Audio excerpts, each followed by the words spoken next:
রুমিন ফারহানা হচ্ছে একটা বেশ্যা, একেবারে সঠিক বেশ্যা, ভারতীয় বেশ্যা, ইন্ডিয়ান বেশ্যা, মালাউনি বেশ্যা, একটা উচ্ছিষ্ট সামাজিক পতিতা।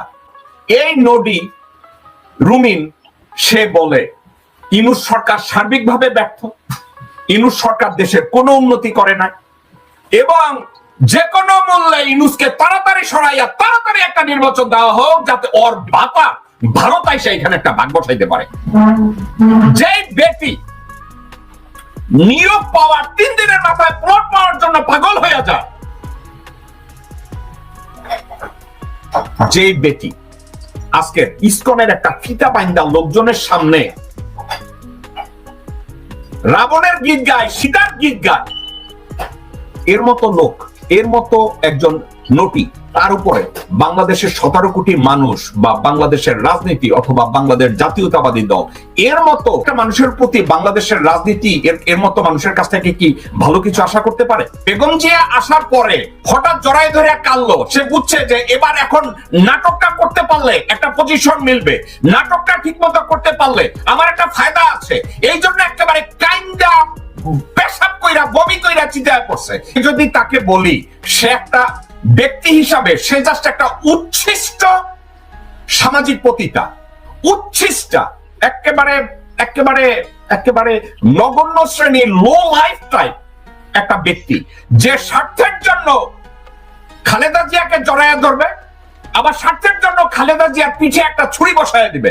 এই মুহূর্তে এই বটতলার 2 পয়সার উকিল রুমিন ফারহানা সে যত কথাবার্তা বলে, তারে যদি কেউ স্ক্রিপ্ট লিখে দেয়, তাকে যদি কেউ স্ক্রিপ্ট লিখে দেয়, তাহলে ওই স্ক্রিপ্টটা সে গলাবাজি করে ডান্ডার মতো চিল্লায় চিল্লায় কইতে পারে।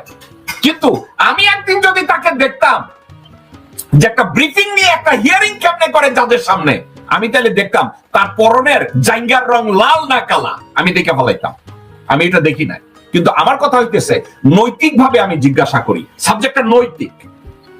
আপনাকে যদি বলা হয় যে আপনি আটলান্টিক পাড়ি দিতে হবে একটা নৌকায় কইরা, এখন আপনি আপনার সাথে এমন একজন মানুষকে খুঁজবেন, নিবেন যাকে আপনি 100% বিশ্বাস করেন যে আপনার প্রতি লয়াল, তাকেই আপনি আপনার সঙ্গী করবেন, কারণ আপনি আটলান্টিক পাড়ি দিবেন। আপনি কি রুমিন ফারহানার মতো লোককে বিশ্বাস করে আপনার সাথে নিবেন? রুমিন ফারহানা ইদানিং যে আওয়ামী লীগের গণতান্ত্রিক অধিকার নিয়ে গলা ফাটায়, যে এখন বিভিন্ন টক শোতে গিয়ে ইসকনের একটা ফিতা হাতে দিয়ে আঙ্গুল দোলায়, এ কি আসলে বিএনপি আসলে করে? ব্রাহ্মণবাড়িয়া যেখান থেকে সে রাজনীতি করার জন্য এমপি ইলেকশনের জন্য লাফালাফি করছে, ওই এরিয়ায় কেউ তারে চায় না। তার এরিয়ায় লোকজনরা বলে নডি রুমিন। নডির অর্থ কি আমি জানি না, আপনি জানেন কিনা আমি জানি না, নডি না নটি এর অর্থ কি আমার ধারণা নাই। শিক্ষিত মানুষ, কোনো সন্দেহ নাই, কিন্তু নীতিগতভাবে সে হচ্ছে একটা বেশ্যা, একেবারে সঠিক বেশ্যা, ভারতীয় বেশ্যা, ইন্ডিয়ান বেশ্যা, মালাউনি বেশ্যা, হাসিনার বেশ্যা, নারায়ণ চন্দ্রপালের বেশ্যা। কিন্তু যখন তাকে গ্রেফতার করে আদালতে নেওয়া হলো, তখন সে বলছে আমি বিএনপি করি। কেন বিএনপি এখন ভারতের পাচাকে গন্ধটা কি শমশের মোবিন চৌধুরী পাইছে এই জন্য বলছে, নাকি অন্য কোনো কারণ আছে? এর চেয়ে বড় দন্যতা আর কি হতে পারে?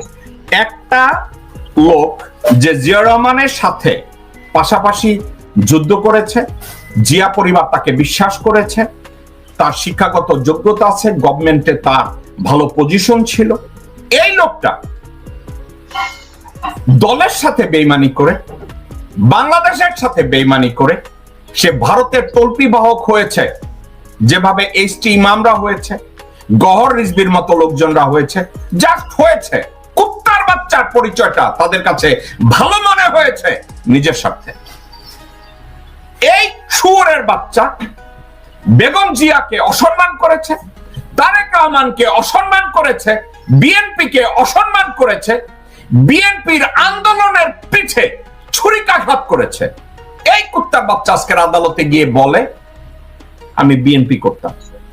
এর চেয়ে আর দন্যতা, এর চেয়ে আর হাস্যকর আর কি হতে পারে? এটা কি জানেন, টানবাজারের একজন বেশ্যা এসে বলে আমি একসময় ইমামতি করতাম। এই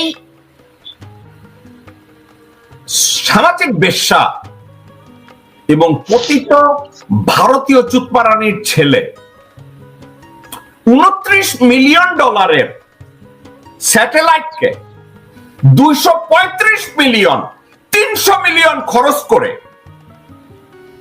এই বালবন্ধু স্যাটেলাইট উৎক্ষেপণ করেছে, যা বাংলাদেশের রাষ্ট্রীয় কোনো কাজে লাগে নাই। যে স্যাটেলাইটের অবস্থান বর্তমানে ফিলিপিন্স বা আকাশে অক্ষাংশের এমন একটা জায়গায় দাঁড়ায় আছে, বাংলাদেশের কোন জায়গায় তা কাজে আসছে না। দর্শকবৃন্দ, এই 29-30 মিলিয়ন ডলারের স্যাটেলাইটকে 300 মিলিয়ন ডলার নিয়ে এখানে জয় নিজে ইনভেস্ট করে নাই, সালমান রহমান কোনো ইনভেস্ট করে নাই, সরকার ইনভেস্ট করেছে, কিন্তু এর মালিকানা বাংলাদেশ সরকারের না। আমি ডক্টর আসিফ নজরুল এবং অর্থ মন্ত্রণালয়ের দায়িত্বে যিনি আছেন তার দৃষ্টি আকর্ষণ করে বলছে, এই স্যাটেলাইটের উপরে 3 সদস্যের একটা কমিশন গঠন করা হোক, তাদেরকে ইনভেস্টিগেট করার দায়িত্ব দেওয়া হোক, অথবা এফবিআই কে ডেকে এটা ইনভেস্টিগেট করার দায়িত্ব দেওয়া হোক, সঠিক তথ্য উপস্থাপন করা হোক যে স্যাটেলাইট নির্মাণে কত টাকা খরচ হয়েছে। এটা বাংলাদেশের জনগণ জানতে চায়, কারণ এই টাকাটা তাদের। এবং প্রতি মাসে এর ব্যবস্থাপনার জন্য সজীব আহমেদ ওয়াজেদকে 4.1 মিলিয়ন ডলার দেওয়া হতো শুধু ব্যবস্থাপনার জন্য, মেইনটেনেন্সের জন্য, স্যাটেলাইট মেইনটেনেন্সের কাজ করা। এই শুয়োরের বাচ্চা এখন বলে স্যাটেলাইট নষ্ট হলেও সে দায়িত্ব নেবে না। আরে শুয়োরের বাচ্চা, তোরে দায়িত্ব কে দেয়? শালা নটির পোলা, তোরে দায়িত্ব দেবে কুত্তার বাচ্চা। তুই দায়িত্ব নেয়ার কে? কুত্তার বাচ্চা, তুই স্যাটেলাইটের কি জানিস? হারামজাদা শুয়োর। আমি অত্যন্ত দুঃখিত, আমি বাজে শব্দ ব্যবহার করেছি এই শুয়োরের উপরে। আপনি কি এটার উপরে কোনো মন্তব্য করবেন? জয় বলেছে সে ওটা স্যাটেলাইট নষ্ট হলেও দায়িত্ব নেবে না। ওকে দায়িত্ব নেওয়ার কথা কে বলেছে? এই শুয়োরের বাচ্চার কোন যোগ্যতা আছে? স্যাটেলাইটের উপরে লেখাপড়া করে নাই। এই শুয়োরের কোনো দায়িত্ব নাই। প্রতি মাসে 4 মিলিয়ন ডলারের উপরে নিছে এই স্যাটেলাইট মেইনটেনেন্সের জন্য, যেটা রাষ্ট্রের জন্য একটা বোঝা। আর এখন বলে সে স্যাটেলাইটের দায়িত্ব নেবে না। ওরে কেউ দায়িত্ব নেওয়ার কথা বলছে? কেউ বলে নাই। নিজের থেকে কুত্তার বাচ্চা এই উক্তিটা করেছে। আরো একটা কথা এই বিষয়ে আমি শেষ করতে চাই। এই বঙ্গবন্ধু স্যাটেলাইটের মালিকানা, আপনি তাদের ইনভেস্টিগেট করার কথা বলেছেন, আপনি বলেছেন যেটা এই টাকা রিকভার করা হোক, ওয়ার ফ্রড, মানি লন্ডারিং এর সাথে সজীব আহমেদ ওয়াজেদ এই স্যাটেলাইটের নামটা ব্যবহার করেছে। তো আমার কেন যেন মনে হয় এই মুহূর্তে বঙ্গবন্ধু স্যাটেলাইটের পিছনে যে অর্থ যোগান বাংলাদেশ ব্যাংক দিয়েছে, এটাকে এই মুহূর্তে তাড়াতাড়ি কোর্টে তুলে এর মালিকানা কোথায় এই সাবজেক্টটা ক্লিয়ার করে তারপরে জনগণের সামনে তুলে ধরা হোক এর সত্যিকার অর্থে বঙ্গবন্ধু স্যাটেলাইটের পিছনে কত খরচ হয়েছে এবং এর যাবৎকাল স্যাটেলাইট উৎক্ষেপণের পরের থেকে আজ অবধি এই স্যাটেলাইট বাংলাদেশের কি কাজে লেগেছে এটা জনগণ জানতে চায়। এবং এই ব্যাপারে বাংলাদেশের কেউ, কোন মানুষ, দর্শকদের ভিতরে কেউ যদি সজীব আহমেদ ওয়াজেদের উপরে একটা মামলা করে, আমি জেকব মিল্টন ওই মামলার খরচকারী করব। কেউ যদি এটার উপরে মামলা করে, আমি ওয়াদা করছি আমি এই মামলার দায়িত্ব নেব যদি কেউ করতে চায়, কারণ এই বিষয়টা সামনে আসা উচিত। কয়েকটা সাবজেক্ট। এই স্যাটেলাইট তৈরি করতে কত টাকা মূলত খরচ হয়েছে, এই স্যাটেলাইটের টাকা, এই যে 300 মিলিয়ন ডলারের উপরে খরচ হয়েছে, এই টাকাটা কে দিয়েছে? প্রতি মাসে মেইনটেনেন্স বাবদ 4 মিলিয়ন ডলার নিয়েছে, এই টাকাটা কে, কোথায়, তাকে কিভাবে দেওয়া হয়েছে, এর প্রত্যেকটা জিনিস সামনে আসতে হবে। এবং আরেকটা জবাবদিহি করতে হবে, বাংলাদেশ ব্যাংক, বাংলাদেশ সরকার যদি এটার অর্থায়ন করে তাইলে এর মালিকানা কেন বাংলাদেশের জনগণ হবে না, বাংলাদেশের সরকার হবে না? আমি এটা ক্লিয়ার কাট একটা ধারণা চাচ্ছি। আমাদের বাংলাদেশের স্বাধীনতার স্থপতিদের মধ্যে কয়েকজনের নাম বলি। নবাব স্যার সলিমুল্লাহ, উনি ওনার সময়ে বাংলাকে একত্র করতে চেয়েছে, বাংলার স্বাধীনতা চেয়েছে, বাংলার জন্য অবদান রাখতে চেয়েছে, ওনাকে ইংরেজরা মেরে ফেলেছে। ওনাকে আমি শ্রদ্ধার সাথে স্মরণ করি।